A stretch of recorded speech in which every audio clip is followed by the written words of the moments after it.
Actually, we began filming in April of 1945. It was right toward the end of World War II.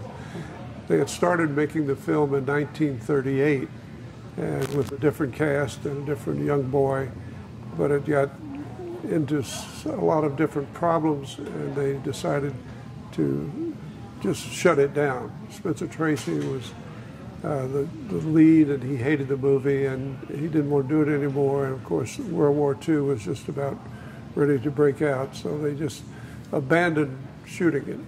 And then in 1945, L.B. Mayer decided he wanted to revive it again, and he brought in Clarence Brown as the director, and Clarence was his #1 director at MGM at that time.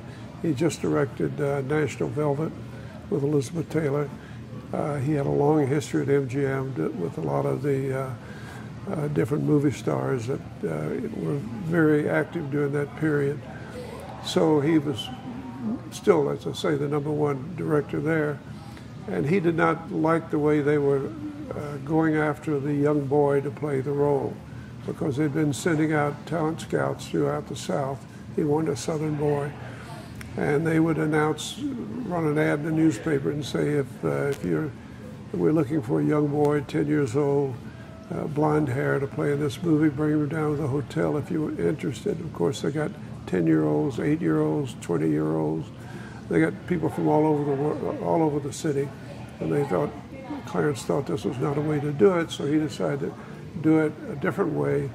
And he was going to go find the boy himself, and he would go to the city of where he was going to go. Like he went to Nashville, and he went into the Board of Education, told them who he was, said, I would like permission to go to these different schools around Nashville and look at kids in the 5th and 6th grade. If I see someone I like, I'd be able to talk to them.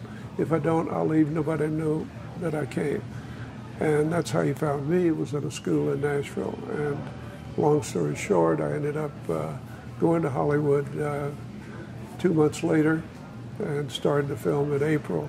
It took almost 2 years to make the film. By the time the shooting and all the reruns and all the different things we had to do. So we started in April, and the following December it came out in 1946. So it was quite a project. The film was well received. I did a lot of publicity work on it, went around to different cities, and anyway, it was kind of my life for a long time. I was at MGM for 5 years and after 2 years, made some other films. But it was a real work to finish that movie. But fortunately, it was well received, and I was very lucky, received a Special Academy Award, and that was something that I still treasure. I went on and made 7 or 8 other movies at MGM. I made The Sun Comes Up with Jeanette MacDonald and Lassie, and it wasn't a very good film. In fact, I think the New York Times says even Lassie was bad, so it was not the best. At any rate, the other film I made there was a picture called Intruder in the Dust, which was a film based on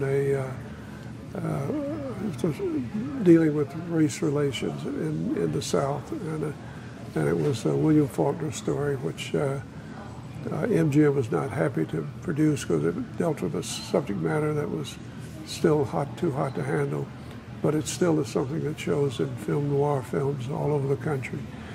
And I did that, and then after I left MGM, I think the film that most memorable was Rio Grande, where I played John Wayne's son, and did a lot of horseback riding, and was really a great experience. And that's kind of my film career. I made 11 films, and then I decided I didn't want to do any more, and the industry was changing. And actually, I wrote a book about it, My Life in the Final Days of Hollywood. It talks about how Hollywood changed dramatically with the arrival of television and how the studio system really shut down. At any rate, that was the story of my career at MGM. I went on was in the Navy, went to college, did all certain things, came back in 1967 and moved to San Francisco, and eventually ended up running the San Francisco International Film Festival for 15 years, which kept me involved in film. And that's kind of my career in the movie industry. Well, the film festival in San Francisco, it was, at that time, there was a New York festival, the Cannes Film Festival in Berlin, and then the San Francisco Festival. And nowadays there are hundreds of festivals. But in those days, it was really unique, and people came.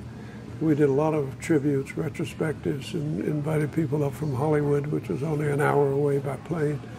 So we had afternoons of 3 or 4 hours of showing film clips and talking to people, and it was really quite an exciting venture, and it was very big in San Francisco.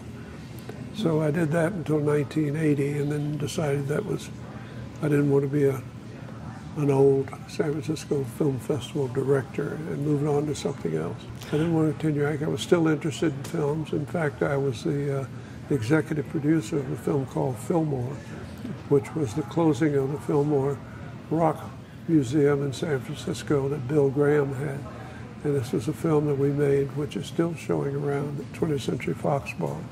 But that was my last exposure to filmmaking. Gregory Peck was really just beginning to hit his stride in 1945. I think he was just 30 years old, and was just beginning to become a big hero, a big movie star. And after that, he was a big movie star.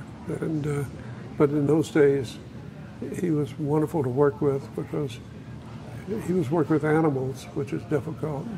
And he was working with a young kid who had never acted before, but he was extremely patient with me, and it was easy to work with. So I always had great admiration for it. And Don Gift in the film is about 12, 13 years old. In actuality, he was 20 years old. So, but he had a maturity about him that came through. We're right now, I'm retired. Yeah. I've had 4 or 5 careers, and I have not done anything in maybe 5 years. But I live in the Bay Area in San Francisco. I live in Kentfield, which is in Marin County. I live there with my wife, and I have 7 children. But I have 2 daughters who I'm very close to, who still come back home and live in the area.